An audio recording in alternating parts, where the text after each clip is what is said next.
Welcome to Pindar Poetry. We hope you learned something new. Park the Kia Optima on level ground, set the parking brake, and turn off all electronics. Open the hood, locate the 12V battery, and remove any plastic covers.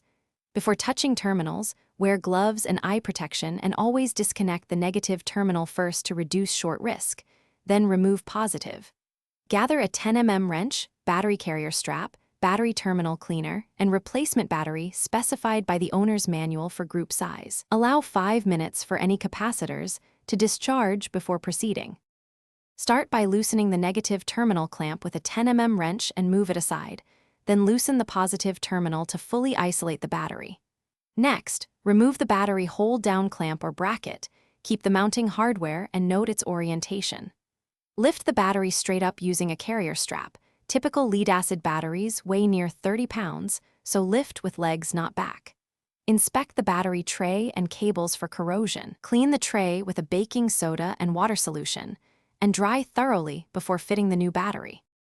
Place the new 12V battery into the tray in the same orientation as the old one, ensuring terminals are correctly positioned for cable reach. Reinstall and snug the hold-down clamp. Avoid over-tightening, which can crack battery cases. Reconnect the positive terminal first, then the negative, tightening each with a 10mm wrench until secure. Start the engine to confirm the charging system lights turn off, and check that the radio, clock, and steering column presets function. Reset any saved settings.